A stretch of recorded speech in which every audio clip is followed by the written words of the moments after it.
Hi, I'm Shannon, the podcast producer here at C-SPAN. And this week on the Afterwards podcast, journalist TJ English speaks about the rise and fall of Los Muchachos, one of the most successful cocaine empires in U.S. history. He was interviewed by author and Brookings Institution senior fellow Vanda Felbab-Brown. More after this. Very hearty congratulations on writing a most engaging book. The Last Kilo fills in important gaps in public history, in public knowledge about drug trafficking and organized crimes in the United States and globally. Names such as Joaquin El Chapo Guzman, Pablo Escobar, and of course Al Capone are household names. The criminals that you deal with are far less so, and yet in many ways they were astoundingly successful criminals. So, who are Los Muchachos, about whom your book is? Yeah, Los Muchachos was a cocaine distribution organization that started in the late 70s and throughout the 1980s and into the early 90s before they were captured and indicted. The leader of the organization was a Cuban exile by the name of Willie Falcone. He had a partner named Sal Magluta, Willie and Sal. And you're right, they weren't that well known nationally or internationally at the time, but they were very well known in South Florida, particularly in Miami, because they were, along with being cocaine traffickers, they were championship powerboat racers. And they were very popular in the city, even celebrity status in the city of Miami for a long time. And this became part of their legend, the legend of Willie and Sal and their operations. So even though they were cocaine dealers, they were revered and renowned within the city of Miami. Well, absolutely fascinating point that does come across strongly in the book, and I want to ask you about that. I mean, they were very successful in eluding law enforcement. But at the same time, as you mentioned, they were very opulent. They led ostentatious lifestyle. And there was arguably even a wide complicity with their crimes. I mean, it seems from the celebrities who hanged around with them, serenaded them at their parties, people who attended events such as the racing boats, that it must have been clear that they were drug traffickers. Please tell us about that system. Yeah, it was certainly a rumor that they were. They didn't hide it, or they didn't hide the fact that they were making all this money from cocaine and they were funneling it back in the community in terms of lavish parties. And whenever they had a boat race, it was a big party in Miami. Yeah, I think this is an instructive point to remember and think about when we think about the cocaine era, was how popular socially that drug was when it first came on the scene in the late 70s. One of the things that Los Muchachos were eventually known for was making cocaine affordable, bringing the price down per kilo to the point where they more or less created a social phenomenon, people wanting to use the cocaine. And so they were seen by some as the bringers of good times.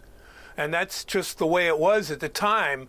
I think later in the 80s, when crack cocaine became more prevalent, the social devastation of cocaine became more pronounced, and people began to turn on cocaine, and it took on a bad image. But in the late 70s and early 80s, it was pretty much all fun and parties at the time. And Willie and Sal were seen as the deliverers of those good times. So they were celebrated in the community. Yeah, no, that's a very crucial point. And I do want to return in our conversation to the complexity of moral issues and the public image with the devastation that drugs, illicit drugs cause. But let's a little bit focus on how they became these really important drug traffickers plugged into international drug trafficking networks and also intimately connected to very crucial events in Latin American history. it seems to me that a crucial part of their story, of their ability to launch themselves into this role in cocaine trafficking, was that they were also Cuban exiles. How did the Cuban heritage play a role in their drug trade? Yes, that's a very, very important part of this story. In fact, it's kind of the glue that holds everything together.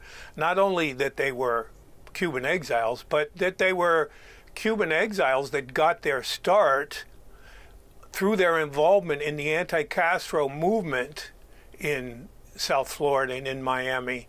And in the 1960s into the early 70s, well, really even much later than that, the anti-Castro movement was a sort of subterranean aspect of the Cuban diaspora in South Florida and to a lesser extent in parts of New Jersey, Union City, New Jersey. And you know, whether it's completely true or not, there was a belief that the anti-Castro movement was connected to the CIA. In fact, the anti-Castro movement in many ways was initiated by the CIA. And so you had many CIA assets and contract agents working together with Cuban exiles. Of course, the goal was to kill Fidel Castro and take back Cuba. That all started with the failed Bay of Pigs invasion. And then later, the anti-Castro movement, after they failed at many plots to assassinate Castro, they shifted their focus to stopping the spread of Castroism, stopping the spread of Marxism in South America and Central America. And the Cuban exiles were front and center in this movement. And so it became very important because it became a cover for groups like Los Muchachos. They could present themselves as if they were part of an honorable cause that was supported by the U.S. government in the form of the CIA. And this carried a tremendous amount of weight, not only in South Florida, but I would say in the criminal underworld. Cubans who had this reputation of being connected to the movement were viewed by many as untouchable, that they were being protected by people in the U.S. government, particularly the CIA. So this became a central aspect of why and how they were able to get away with it for so long. It was felt that they were above and beyond reproach, in a sense. And this was a great calling card for them in the criminal world. No, absolutely. Those passages and sections in your book really come through and shine the light on the crime politics, complexities, crime, international relations, and the ability to capitalize on some form of at least pretend state sponsorship for conducting their criminal activities. Speaking of which, can you tell us how you did research for the book? You were able to get some incredible interviews, including with the key characters. Can you please tell us about that? And how were you able to verify and cross-check the information? Right. Well, for me, the research, a lot of it started with a previous book I published called The Corporation, which was a book about the Cuban-American underworld revolving around the criminal racket of bolita, which is the illegal numbers, betting the number. Before the number was a legal part of the lotto, it was illegal, and it was controlled by organized crime. And Cubans love betting the lotto. Everyone bets the number. Bolita is a very culturally significant aspect of Cuban culture, and so a criminal organization grew up around it.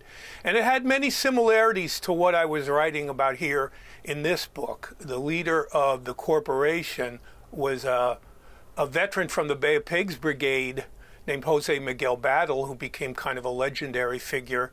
And that criminal organization used a lot of the same aspects that Los Muchachos were able to use. Their affiliation with the CIA and the anti-Castro movement gave them a sort of cover in the criminal underworld. So I had spent years researching that book, you know, the characteristics of the Cuban exile experience, the resettling in the United States, the ways in which the politics of the Cuban Revolution and the aftermath of the Cuban Revolution fed into the formation of these criminal organizations in the United States.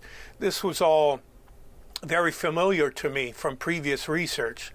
So with this one, it was mostly connecting with certain sources who were essential to the telling of this story. Mm-hmm. And that began for me when I was approached by someone from the family of Willie Falcone, the leader of this organization. I was approached by his daughter when he was in the final year or years of a long prison sentence. He served 27 years in prison.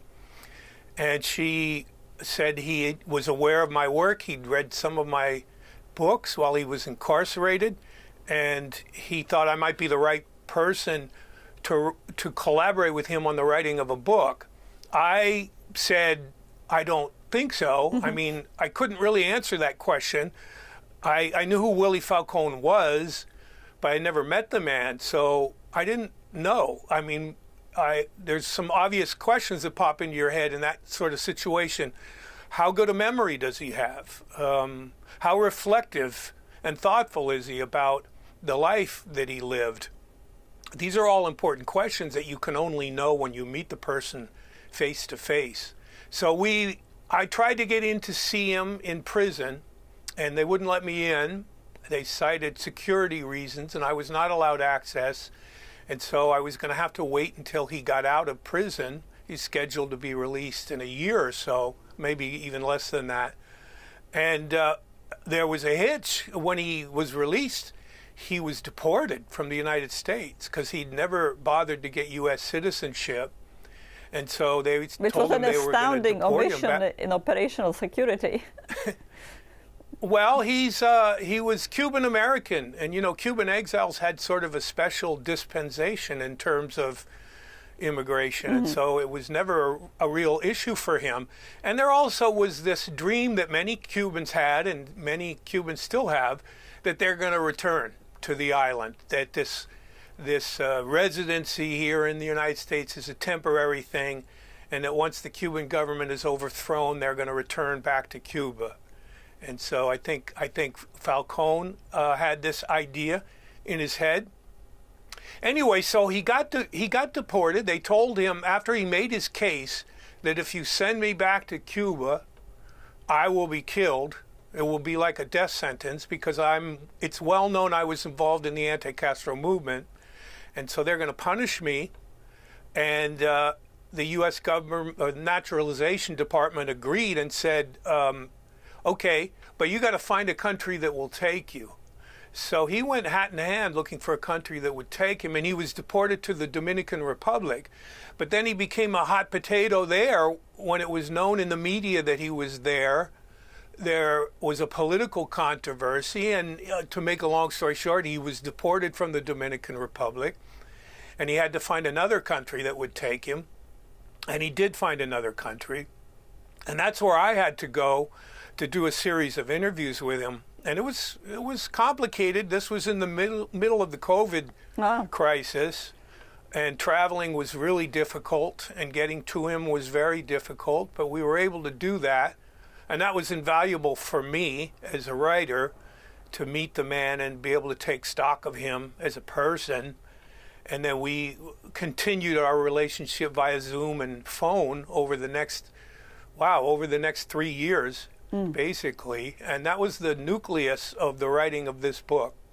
Oh, and the vividity of the book, of the conversations as they are inevitably reconstructed and remembered, really makes the book very gripping and very engaging. You spoke about the fact that the risk of deportation for Willie Falcone was potentially the death penalty, or he feared it would result in the death penalty in Cuba. I just want to stay on with the Cuba theme for a little while.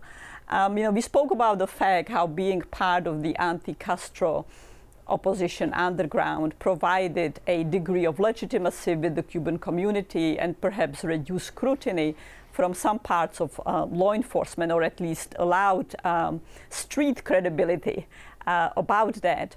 But it seems that the anti-Castro commitment, ideology, fervor of the Falcons was not just a pretense, that it was a crucial emanating aspect of their lives. Oh, yes, definitely. I mean, it certainly was for Willie and Sal. I mean, they believed in it. It was a holy crusade as far as they were concerned. The idea of taking Castro back, it was noble, it was honorable. Killing Castro, taking back Cuba.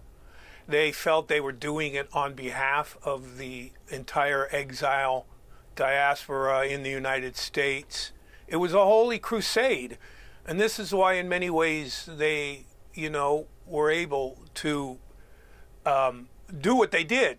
And in fact, it probably would have continued. So, to be specific about what was happening here, leaders of the anti-Castro movement came to Willie Falcone and a couple of his partners when they were just 19-year-old kids. But they had shown that they were dedicated to the anti-Castro movement. They were showing up at rallies and taking part in public protests. And so the older members of the movement had their eyes on them. And they came to them and said, we have a plan to bring cocaine into the United States and sell it in the United States and use the proceeds from that to purchase weapons, guns and explosives, which we will then smuggle back into Central America to the Contras, who were beginning their conflict with the Sandinistas in Nicaragua. So that was the origins of Absolutely. the cocaine. I would argue that's the origins of the cocaine business in the United States. Well, and they did a number of the shipments. Yeah, I think the first shipment was 60 kilos, and it continued to grow over the next couple years. And the only reason that the relationship with that CIA anti-Castro movement sort of came to an end, and Willie and Sal branched off on their own, because by then they had created this network. And now, even though their connection to the anti-Castro underground ended, they were like, well, we'll just continue to do this for ourselves and keep all the money for us. The only reason the connection to the anti-Castro movement came to an end is that this pipeline was discovered. We all remember the Iran-Contra scandal, and the beginnings of the Iran-Contra scandal, and the fact that that was being exposed is what stopped this shipment of cocaine for arms. Mm-hmm. And Willie and Sal branched out on their own. By that point, the horse was out of the barn, so to speak, and they went on their merry way for the next 10 or 15 years or so to become the predominant distribution system for cocaine in the United States. Yeah, it's really astounding, the predominant distribution cocaine system in the United States, and yet it's clear that it was precisely their connections to the politics and the international relations that were so crucial for their launch. And just to be clear, you describe in great detail how they engaged with the Cuban exiles and the anti-Castro forces. I mean, there is no clarity or certainty that the Central Intelligence Agency knew about their role in cocaine smuggling, but certainly the Cuban exiles who were plotting various schemes knew that, and in fact they put them up to it. I mentioned... not only that, but just to close that point, I think it's an important point, and that is the operation of smuggling the cocaine in and then the weapons into Central America was the personnel that carry that out was a nest of CIA connected pilots, weapons smugglers. This was a pre-existing network, sort of an internationally underground political network that sprung out of the Cold War, that the CIA was putting into action in areas where they felt that it was called for or was necessary. And so all these pilots that Willie and Sal were meeting were legendary CIA-connected pilots. This was a pre-existing smuggling universe that the CIA had been a part of long before these Cuban exiles came along. And some of the pilots are very fascinating characters in and of themselves. Can you maybe highlight one of them and tell us his story? Well, there was one pilot named Jack DeVoe who was a CIA asset. He'd been involved. He was a Vietnam vet, as many of the pilots were, and he had been involved in previous operations with the CIA, and he was invaluable. He was courageous, daring, had skills for doing things like flying below the radar so that he couldn't be detected. And for Los Muchachos, he was an important cog in the machine. And Willie Falcone in particular had a special reverence for the pilots because he knew the pilots were so important to the operation of smuggling. So Jack DeVoe was a robust, even though he wasn't Cuban, he was a robust member of this organization. He partied with them at this nightclub called the Mutiny, which was their special place for hanging out and celebrating the successes of their operation. The only problem was Jack DeVoe became addicted to what the Cubans called bazuco, which was cocaine paste. Was a form of cocaine before it's transformed into the white powder. It's in kind of a sticky paste form, and it's smoked in a pipe. I guess it's sort of an early version of crack before crack existed, and it's highly powerful and addictive. And he became addicted to bazuco, and he became a junkie. And Willie Falcone initially tried to save Jack by helping him go cold turkey and to beat the drug, but he kept relapsing to his use of bazuco, and they eventually had to cut him loose because he just wasn't reliable anymore. He crashed a plane.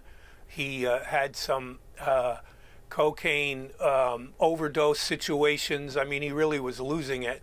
And Falcone had to let him go. He was sad to have to let him go, but he was also, I think, startled to see someone who was such a pro, like Jack DeVoe was, that him, of all people, would fall prey to the drug was a cautionary tale to him. Yeah, no, absolutely. And there are so many complexities and moral complexities to the Jack DeVoe-Willie Falcone relationship. On the one hand, he is someone who Falcone seems to even consider a friend, and yet that person succumbs to the grave dangers of using illicit drugs. And Falcone tries to save him, but he's also exposed here to the harms that he is causing to society. But it's also fascinating to see that he makes the decision just to retire DeVoe, not as a euphemism for killing him, but just say, we are no longer dealing with you. Which brings me to a very important part of the story. I mentioned at the beginning characters like Escobar, El Chapo, Al Capone as household names, but they were household names also because they were extraordinarily violent, engaged in perversive murders, brutal torture, very, very egregious wars against the state. Escobar in Colombia, bombing Avianca airplane, killing all the passengers on board. The first time the word narcoterrorism was coined, ordering the siege or paying for the siege by M19 of the Supreme Court in Colombia, in which over 100 people died, including 11 of the justices. El Chapo unleashing wars against his rivals. How violent were Los Muchachos? Well, this is a very fascinating point, and this is one of the things that was eye-opening to me in the research and writing of this book. And frankly, when I first began the research, I was coming off, as I mentioned, the writing of a book called The Corporation. Now, The Corporation was an extremely violent organization that sort of descended into violence, and that became what ultimately tore that organization apart.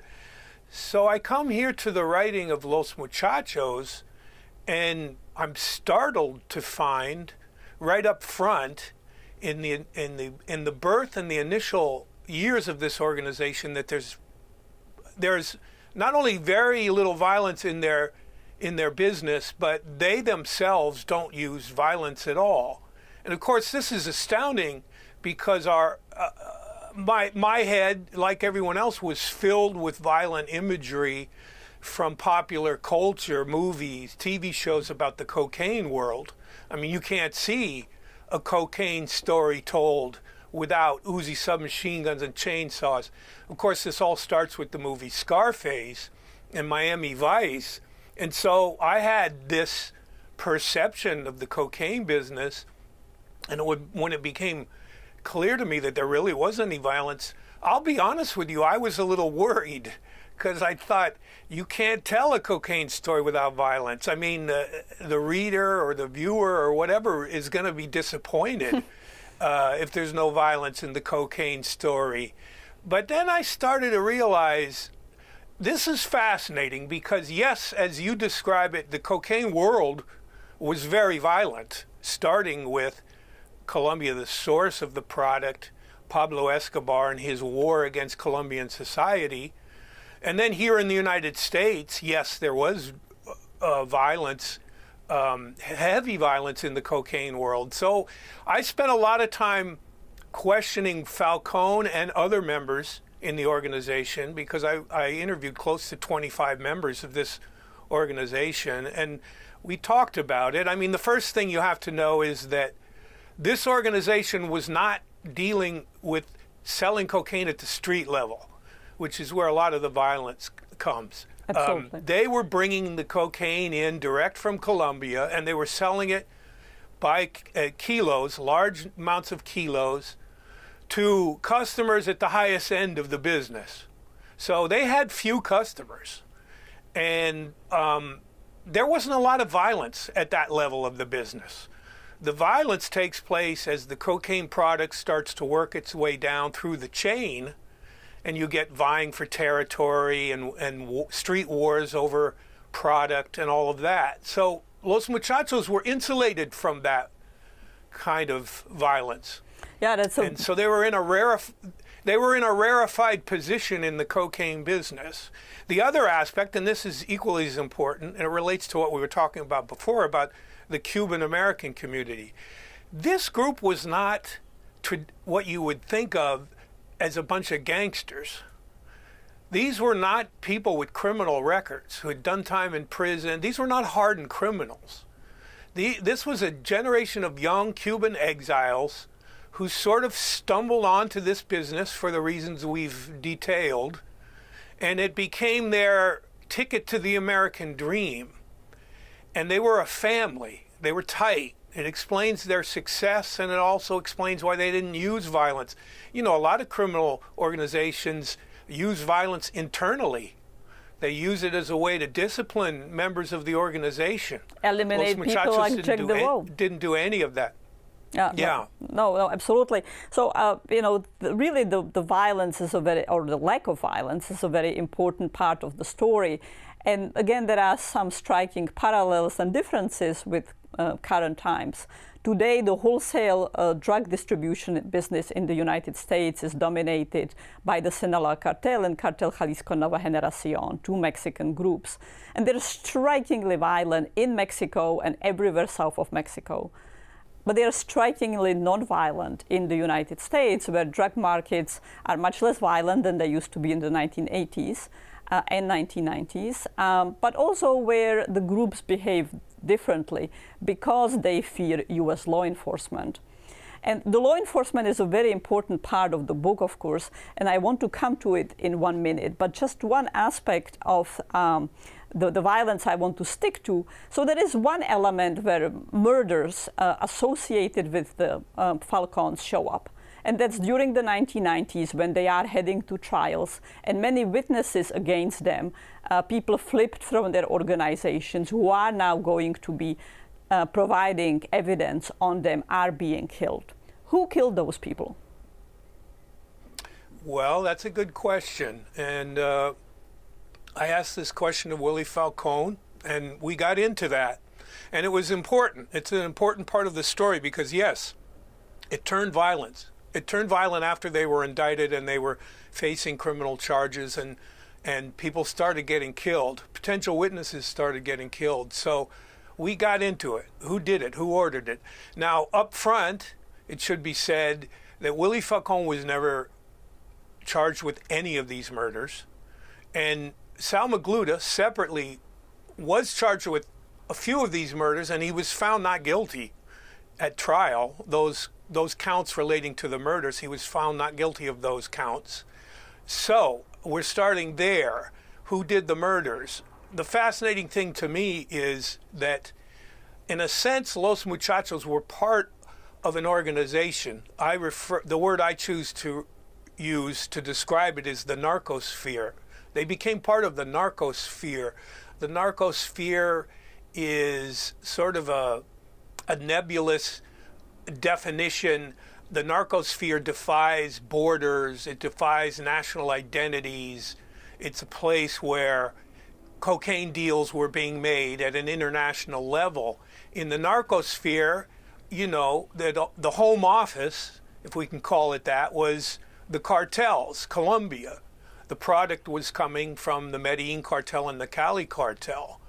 And so when Willie and Sal got indicted and they were facing a trial, this was a problem for the cartels, specifically the Cali cartel. And the Cali cartel became concerned and perhaps took matters into their own hands for their own reasons. And I believe some of these killings were ordered by the Cali cartel. And in fact, in a number of these cases, there were trials, and the actual gunmen, who were mostly Colombian immigrants, Colombian refugees, sicarios who were being shipped in from Colombia to pull the trigger in many of these shootings. They all copped to the crimes. They all pleaded and took large sentences and are buried away in the prison system right now. But the chain of command in the decision-making process remains something of a mystery, and I'm not sure we'll ever know specifically who ordered these murders. I have a feeling they are being ordered from high up in the narcosphere. Well, speaking of the narcosphere, the passages that describe the Falcons dealing with the Cali cartel, the Medellin cartel, the Guadalajara cartel in Mexico are vivid and gripping. And they're also stunning in the personal relations, personal connections that were made. The ability to travel and the daringness to travel to meet some of these absolutely notorious and highly exposed drug traffickers. And now give us snippets of what's going on in their relationship with Escobar, with Caro Quintero, with the Cali cartel bosses. Yeah, it is interesting. In fact, it's one of the things that fascinated me most was to dig into the historical antecedents to all of this. And of course, what you get into is this long tradition of smuggling through Colombia, smuggling in Mexico, and by and large, these were old world networks. These were older men who had inherited aspects of the smuggling business many times through their family connections, and it was very personal. It was face-to-face meetings. A lot of it was based on smoking a cigar and having a drink, and, business practices almost from another time when this was all very intimate and personal. And so when they wanted to make, of course, the technology really didn't exist to do it any other way. It's pre-Zoom and all of that. So the only way you were going to do it face to face, and of course, it's more secretive. if you can not do it over the phone or any other means of technology like that, and you do it face to face. But it was fascinating. The cocaine business grew out of this long tradition of smuggling that existed in Colombia, even before cocaine and marijuana were the primary products. It was cigarettes back in the 40s and 50s. And then it transitioned into marijuana and then transitioned into cocaine. They were very close. Falcone became very close to Escobar, on a personal level, considered him a friend. They partied together. They went to Las Vegas. They flew on Falcone's private jet to Las Vegas absolutely. To party on the holidays. I mean, the fact how much they traveled abroad, but also that you have in the early 80s, Escobar flying to Vegas, that he can get away with it, that he is not afraid he will be captured. The audaciousness of the Falcones, as well as their counterparts, was another really eye-opening thing. Hardly, your tight operational security. Yeah, they met in Disneyland once to consummate a deal. In fact, it was at Disneyland that Pablo told Willie Falcone that he was going to run for political office, that he was going to go into politics. And Falcone tried to warn him off. He said, "You think that's a good idea? That's going to bring down a level of scrutiny that might cause us a lot of problems." But Escobar was determined to seek legitimacy by entering into politics. In fact, Escobar dreamed that he would be president of Colombia one day. Well, and one of their very important criminal counterparts, partners, became a president of a country. Another really fascinating part of the book. Please tell us about the Panama connection. Oh, well, the Panama connection, yeah. Again, the narcosphere. So the product is coming from Colombia, but the money's being washed and laundered through Panama, through banks in Panama. There's a period there where Panama City becomes the financial center of the narcosphere. People are laundering their money. They're not only Falcone and Magluta, but Escobar, the Cali cartel, everybody. Willie Falcone's banker was a man named Guillermo Andara. He was the one that was helping them to launder their money through accounts in Panama. Well, when Manuel Noriega gets taken down by the U.S. government and gets chased out of Panama, guess who takes over as president of Panama? Guillermo Andara. Absolutely. So now their primary launderer is the president of the country. Yeah, I mean, so the United States invades Panama to get rid of Noriega, who interferes with elections, but who is also very well known to be deeply involved in the drug trade, giving safe haven to Escobar. And so we depose Noriega because he's a drug trafficker, yet the man that takes over is a drug trafficker, or at least launderer for drug trafficking. Stunning. Yeah, and it's worth mentioning that the United States knew that. They knew that Guillermo Andara was involved with setting up accounts for narcos. And yet they willingly and knowingly chose him. They chose him. Andara was chosen by the U.S. government to be the successor to Manuel Noriega.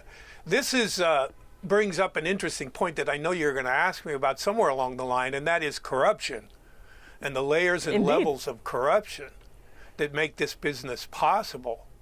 It's astounding to me. It's made me rethink how to go about dealing with drugs. The fact that the corruption of the narcosphere goes so high in governments and so deeply into the political and judiciary process of governments in places like Colombia and Mexico, and to a lesser extent, but an important extent, in the United States. I mean, one of the sub-stories of Los Muchachos is the sheriff from a county in central Florida who they had in their pocket, who was making it possible for them to build a landing strip and bring shipments of kilos thousands and thousands of kilos to bring right into the United States. That was corruption that made that possible. Yeah, well, absolutely. So it raises the question: how do we deal with this? You can continue to bust cocaine trafficking organizations till the end of the day, but you're not going to alter the system if you're unable to deal with these higher levels of corruption that are what keep the kilos flowing no matter what happens down below at the street level. Precisely. So I'm very glad you brought it up, and their ability to ensnarl local law enforcement. I think it's important to make distinctions between corruption like the sheriff, who is on the take, who is getting drug money, versus highly complex, problematic, and perhaps unwise decisions at the highest level of the government, like we will live with the man as a president of a country, even though we know that he is part of major international criminal organization. Those are judgments, perhaps bad, perhaps unwise, but they are policy judgments as opposed to be privately taking money in order to effectuate subversion of rule of law. But certainly the theme of corruption is very important. What was the white powder bar? Oh, the white powder bar. The white powder bar is the name that some people ascribe to the lawyers in South Florida that represented narcos. You know, when cocaine started to become a major issue, and in the mid '80s, when the U.S. Administration, first of Reagan and then his Vice President Bush, undertook, the war on drugs, and they formed an organization called the South Florida Task Force. And prosecutions started to begin in large numbers in that jurisdiction. So all of a sudden, lawyers with an expertise in representing narcotics cases were in high demand. And that was the white powder bar. The white powder bar were those lawyers, many of them became quite rich and famous, representing narcotics cases. And, eventually, as part of the war on drugs, the government would start to go after them. They went after the white powder bar. They went after lawyers who were representing narcos, trying to find ways that they could prosecute those lawyers. One obvious way to do that is to go after the money. If you declare that this person is a narco and that whatever money they have it comes from ill-gotten gains, then the lawyers who are being paid with that money are complicit. At least this is the argument of the government. So the war on drugs in South Florida started to expand beyond the narcos towards those in the system who were advocating on behalf of the narcos. Which, brings up many questions about the quality of justice and fair trial, but at the same time, many of the lawyers were their lawyers, narco lawyers, before the trials. They were providing them with legal advice on how to hide money, how to evade rule of law, how to evade law enforcement. So great deal of complicity about morality, guilt, and criminal behavior, also with respect to that aspect of the crime. That's very much part of the corruption networks, the systems that enable the criminality. So who were the good guys? Yeah, but Go ahead. I would like to mention, before we move on from that, this description of the white powder bar. It's a bit of a broad brush. Okay. And there's a lot of criminal defense lawyers in South Florida who are offended by it and feel tarnished by it. So eventually it came to seem that anyone who was representing a narco had to be engaged in unethical or illegal activity. And that's not the case. Yes, there were some, and many of them got caught in some aspect of doing that. But, representation in court is a legal right of everybody. Absolutely. And so, and not all of them were crooked. Yeah, no, I'm very glad you raised that, because presumption of innocence and the right to a fair trial and to proper, adequate representation is the hallmark of the justice system that we have been able to enjoy Absolutely. in the United States. Yeah. So it's very, very important to add the crucial caveat that you just did. And with that caveat, who are the good guys in the story? Well, you know, I'm not that comfortable with that question because I don't really do good guys and bad guys. I don't really see the world that way. And I think it's an oversimplification, especially from what I've learned about this business, the cocaine business, narcotics business, and its connections to the upper world, the underworld and the upper world, and the complicit nature of governments and in some cases law enforcement. To me, it's a murky world. And yes, there are people within this world who behave unethically and even criminally, obviously. But you'll also find people in this world, even on the criminal side, that engage in their activities with a sense of honor and a code. And so you find people that maybe you could call good guys. I don't know. I mean, I know Los Muchachos.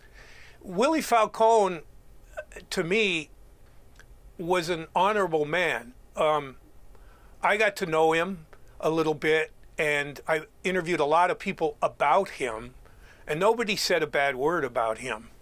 And you mentioned which was that kind of extraordinary in some of the concluding passages, and you know, it's a topic I wanted to come to. You know, I do confess that for me, the good guys were still the prosecutors and DA agents and homicide agents who took them down and who worked with trials and errors and some stunning close calls on the case. But let's stick with the issue of the moral complexity and ambiguity, or its lack of. The crimes that the key protagonists were convicted of, drug trafficking, are not victimless crimes. Cocaine is a different drug than fentanyl. You know, fentanyl is killing tens of thousands of Americans a day. That's not the case with cocaine. But cocaine use disorder is a chronic illness that devastates individuals and devastates communities. And very many people had their lives ruined by cocaine addiction. To what extent have the Falcons, the people in the organization whom you interviewed, showed any kind of moral reckoning or moral justification with their role in that, with the harms they caused? Well, I think most of them express a certain amount of shame. I mean, I asked every one of them, was it worth it? How do you feel about it now? And they all say it wasn't worth it. Now, what they're talking about mostly is the devastation that their exposure and prosecution brought to their families and to their community. And they never really thought about that when they were out on the street. And so that's something that a lot of them have remorse and shame about. This issue about cocaine disorder and addiction and social devastation, we might have a disagreement on that because, yes, I mean, cocaine became so prevalent in the 1980s. I personally saw cocaine use everywhere living in New York City. Working class bars, parties, people partying in nightclubs, but also in their homes. It was pervasive and prevalent. Many of those people did not become, in fact, I would say the overwhelming majority of those people who were using cocaine at the time did not become addicts. And their lives were not destroyed by it. And I'm not discounting what you're saying, but I'm just saying perhaps this is an overview of cocaine that I think gives a somewhat biased picture of cocaine. Well, and so their feeling about cocaine was they used it, their friends used it, they partied with it. I asked Willie Falcone, didn't you have a problem with people within the organization becoming addicted, becoming addicts? And he was like, no, we rarely did, other than the Jack DeVoe example that I mentioned to you. He said they used cocaine like coffee. They'd have a bump every now and then. And they knew that it was potentially addictive and dangerous, so they never let it get to that level. That was an eye-opener to me. An organization of people who had unlimited access to cocaine, and none of them became addicts of cocaine. So this whole thing about cocaine devastation, yes, but you could say the same thing about alcohol, of course. You could say the same thing about the dangers and devastation that comes from alcohol abuse, drunk driving, fatalities, things like that come from alcohol. And yet we as a society acknowledge that and allow for that in the interest of personal liberty. Individual personal liberty is apparently a higher value than the devastation that comes from alcohol abuse. Right. And so I think the same standard, I think the same standard could be applied to cocaine. And I think eventually maybe it will be applied to cocaine. This gets into what you don't get in the book, but what, of course, is a very important conversation about what kind of substances should and should not be legal. And let me just give some context for our listeners.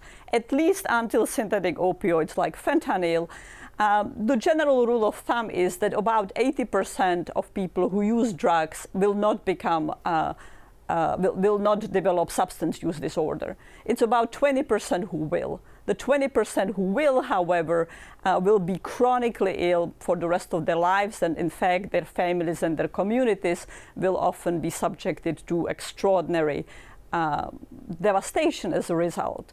And of course, no one knows when they are starting to use drugs whether they will be in the 20% or the 80%. Now, it's a different with fentanyl and synthetic opioids because of the enormous lethality, the adage, the campaign that one drug, one pill can kill is no exaggeration.